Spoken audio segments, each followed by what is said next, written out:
Welcome to the Alcohol Addiction Podcast. My name is Lee Davey. I'm not an alcoholic. I refuse to be anonymous. I spend every waking moment of my life helping other people become like I am, including today. We are live here right now from St. Julian's in Malta. I've been invited to stay here for the week by Yvonne Monteliagre. Probably screwed that up. She has founded a poker tournament here called the Malta Poker Festival, and she's very kindly put us up in the Hilton here for a couple of days, so that's nice.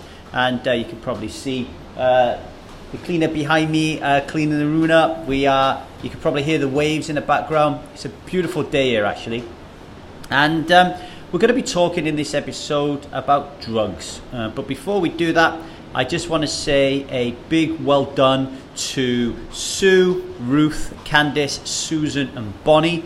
Those 5 beautiful people have all signed up to take the November taster. We are talking now, it's like the 5th of November now. So we're going to bring a curtain down on the November taster, and anybody else who wants to take part will have to wait until December now, I think, because there's a real benefit about working at the same pace with your other fellow group members. I've seen it, you know. We've got people finishing off the life-changing experience at the moment. We've got people in the intensive. We've got people who did the October taster and now do the November taster. And when you work together in a group, it's a fantastic experience. You are far more likely to become someone who doesn't drink alcohol than you are if you do it alone. That said, recently I did have somebody join the November taster, and he didn't like the fact that he had to navigate his way through Strive, didn't like the fact that he had to do group work and that kind of thing. So I'm going to offer him the opportunity to do it on his own. So if you do want to do it on your own, I don't advise that you do, but if you do, no problem, just let me know. Drop me an email at thetruthaboutalcohol@gmail.com and tell me you want to work alone, and I will give you access to the taster course materials or the intensive course materials, and you can just plod along on your own and do your own thing. We will provide that service for you as well. So Sue, Ruth, Candice, Susan, Bonnie, I really hope that you reach the end of November with a completely different understanding about why you drink alcohol, why you can't stop, and why having a peer support group and a network of people, like-minded people, is really important to you. Okay. Now, William Porter, did you enjoy the William Porter interview? I hope you did. If you've got any questions for William whatsoever, just let me know at thetruthaboutalcohol@gmail.com, and I'll send that off to you. William is, he's going to become an affiliate for the Truth About Alcohol, so he will be, speaking to his group and his people about the work that we do here, because we have very similar philosophies.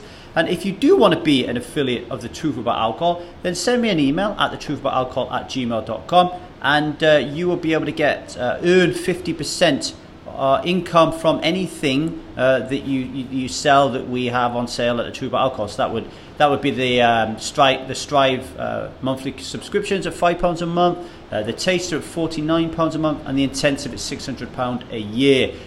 If you were to convince somebody that would be a good idea for them and they joined, then the backlink would then go back to you, and on a monthly basis we'll give you 50% of that income. So drop us a line at thetruthaboutalcohol@gmail.com if that is something that interests you. Right, now on to this short little but very important podcast that we're going to do today on drugs. Okay.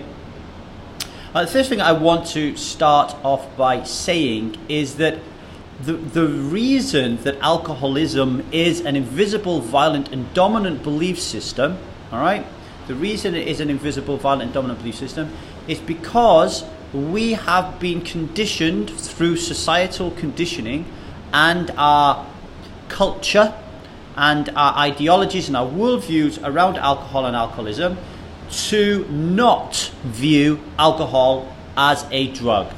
And I would even put cigarettes in that bracket. Yeah, we put cigarettes as like a nasty thing that we shouldn't be getting involved in, or at least some quarters of the universe do. I don't often hear people talking about cigarettes being drugs, all right? But the tide is changing with cigarettes, obviously, and hopefully we get there one day with alcohol. So I think that's super important to note that in general, if you're sitting around the pub, nobody really is having a conversation around alcohol being a drug. All right, and that is super important. because we know through societal conditioning that taking drugs is wrong, right? There will be a barrier that we will come across, a psychological barrier that we'll come across in our teenage years, where we will worry about taking drugs either because we think they're going to cause us some physical or mental harm, or we're going to get in trouble off our parents, or we're going to get in trouble off the police. All right, so we already have a pre-built-in defense mechanism against taking drugs that happens psychologically. All right, but the reverse happens with alcohol. Okay, I think of Adrian Childs during his documentary, which I reviewed the other week, Drinkers Like Me. Adrian said that alcohol is the only drug in the world that we are encouraged to take by our parents, even by anybody, and we are stigmatized when we don't take it. And this is because we are conditioned to believe that alcohol and the consumption of alcohol is very normal and is very pleasurable. All right, and this then is backed up by the marketing campaigns from the alcohol industry. It's backed up by the walking, talking billboards who are our parents, our teachers, our grandparents, like the people that we look up to, that we see drinking this poison on a regular basis. And this expectation and this excitement and this biological process that goes on, this neurochemical concoction of beauty and love and joy that just attacks us when we're teenagers, alongside this desperation for us to try something risky and to do things that we're not really supposed to, and kind of like test ourselves around this new world as we go from being a teenager to an adult. It's all created for us to become someone who drinks alcohol. To the degree that I would argue quite vociferously with anybody that we don't actually make a conscious choice to drink alcohol. We're actually programmed to drink alcohol, right? We have no say in the matter. Like, to not drink alcohol is a minor miracle this day and age, right? Although it is getting better. It is getting better. However, so the way that we become hooked is obvious. I hope you can see that.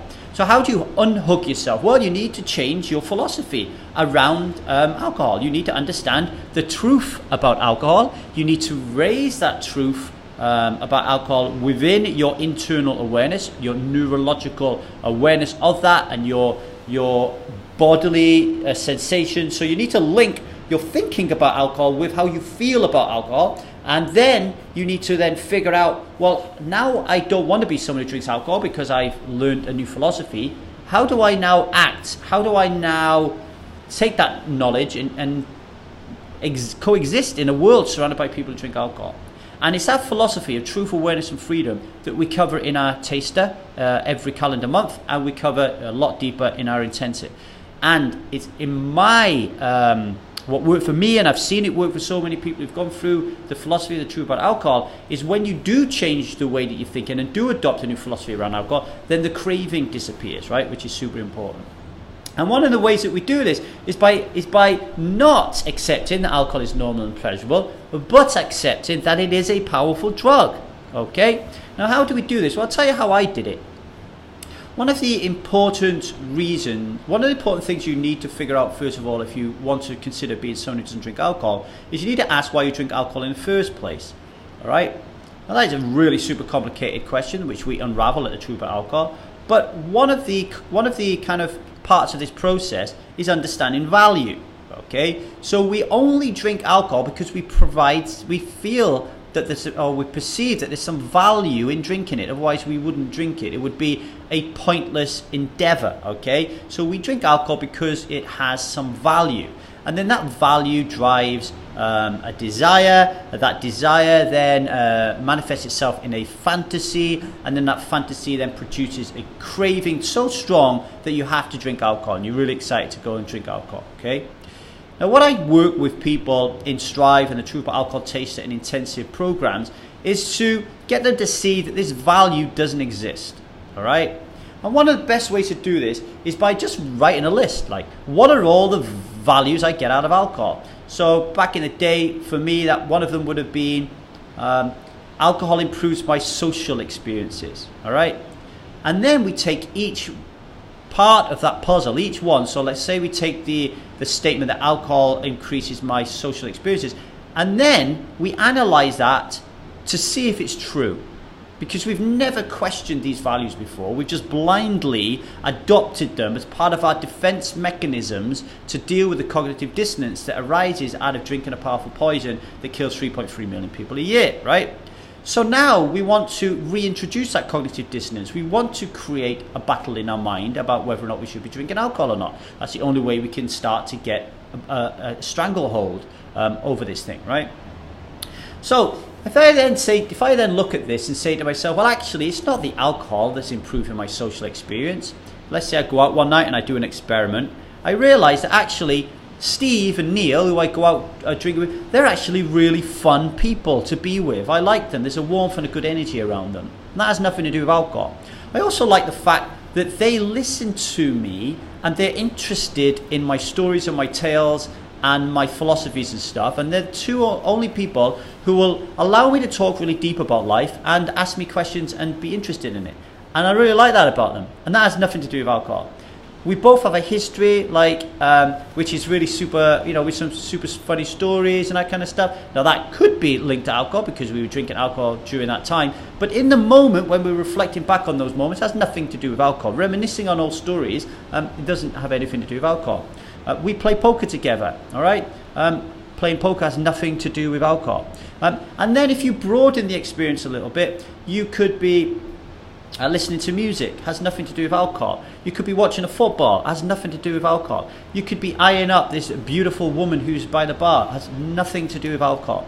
So all of a sudden you realize that the joy, the value that you're getting out of this experience, which you're taking in through your neocortex, which is then talking to your limbic system, which is then releasing a series of feel-good chemicals such as dopamine, serotonin, GABA, etc. And then that whole process is being stored in your cerebellum as a memory, as a non-declarative memory. And what I mean by that is every time now I go into the pub, I'm going to feel good. That is what's going to happen, right?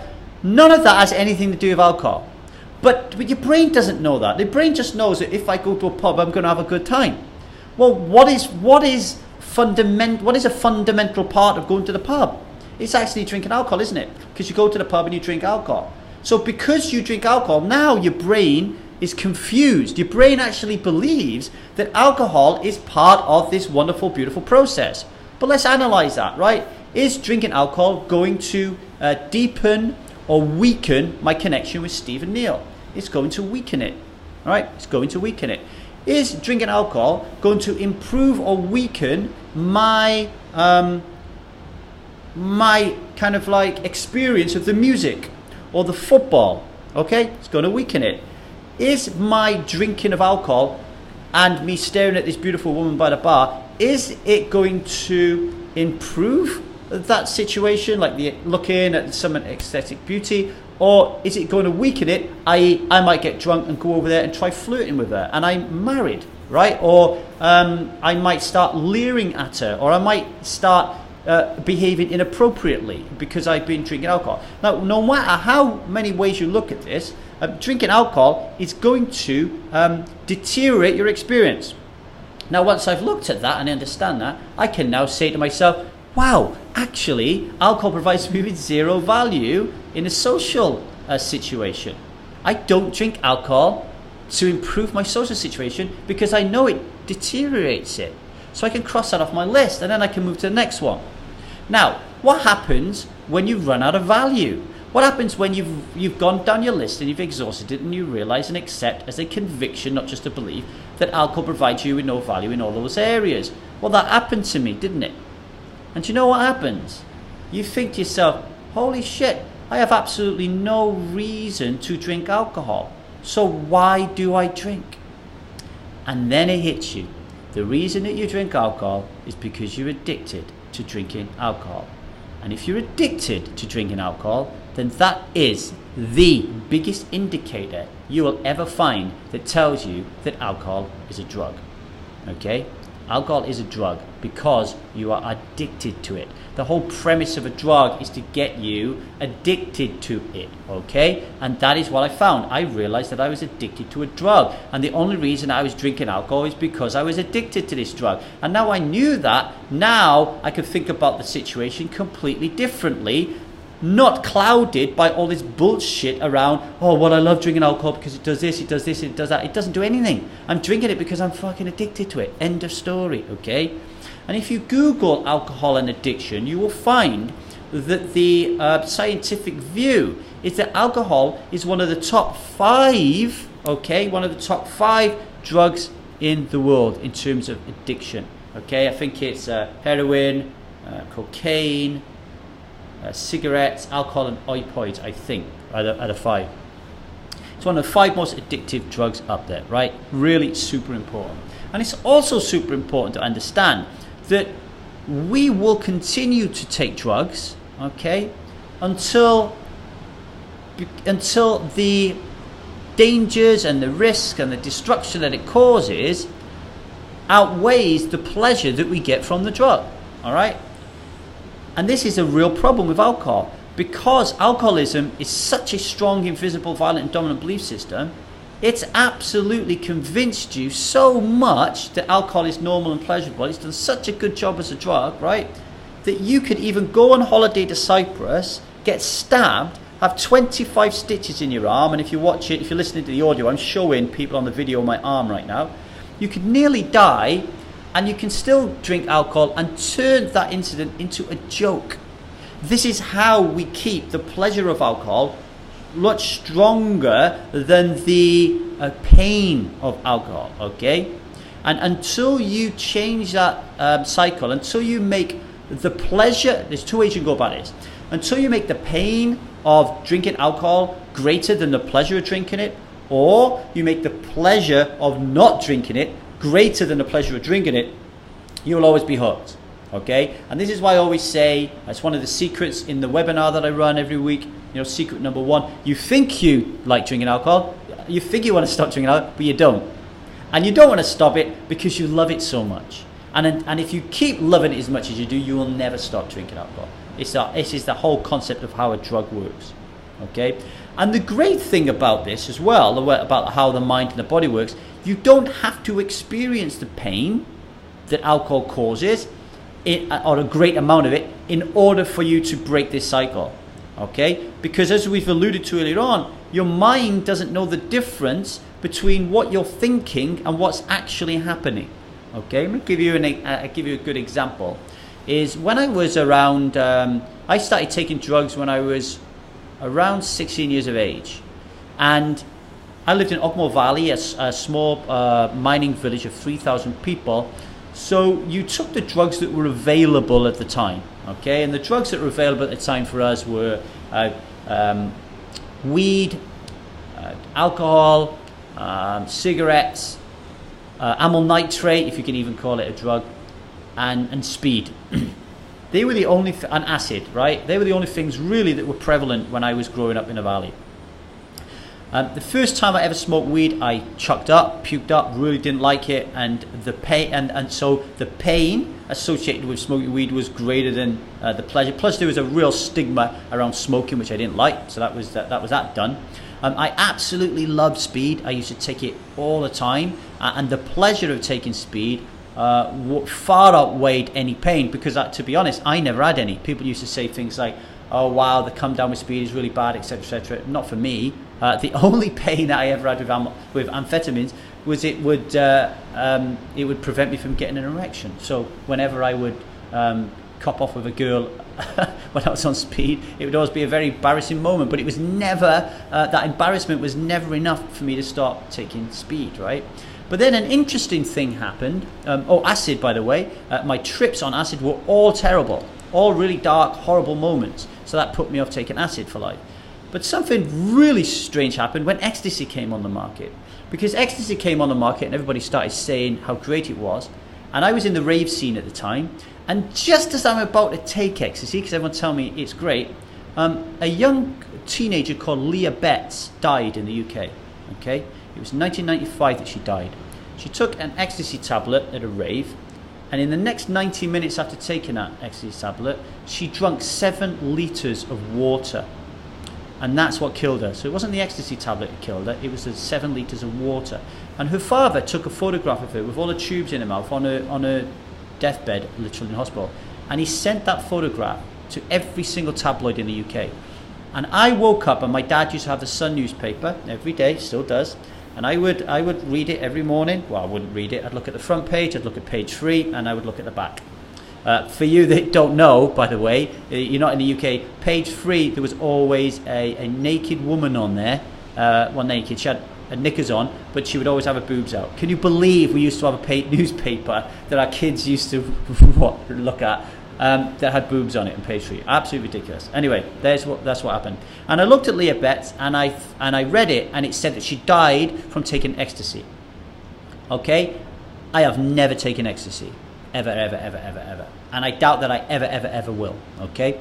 And the reason I didn't take ecstasy was because my mind had looked at that girl dying, and I told myself, if you take ecstasy, you're going to die. And I really believed I would die. I didn't know at the time she died for drinking too much water. I really believed it was just the ecstasy. And that shows you that you don't have to physically feel that pain in order for you to stop drinking alcohol. You can manifest that pain in your mind by thinking about it and linking the thinking about the pain to the feeling. How do you do that? Well, in this case, I was looking at Leah Betts dying.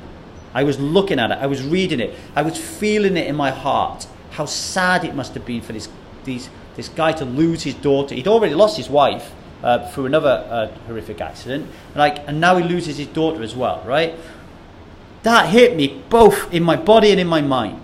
And the truth about alcohol, we are helping you to create that painful association with alcohol in your mind and in your body in order for you to achieve the same outcome. So I'm not taking ecstasy as a result of those experiences that I had with Leah Betts. Hopefully you will stop drinking alcohol through the experiences you have at Truth About Alcohol. I hope that was of use to you. If you've got any questions on it whatsoever, let me know. We are taking people on for the Truth About Alcohol Taster in December. Please drop us a note at truthaboutalcohol@gmail.com if you want to join that.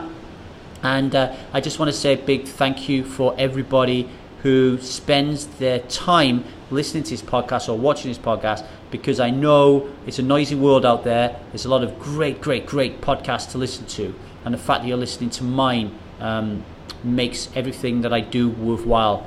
Really appreciate it. Thanks a lot. If you've got any questions on how to join Strive, how to take the taster, or how to take the intensive, just drop me a note at truthboutalcohol@gmail.com, or just do it to say hi. All right, take care of yourselves today. Bye-bye.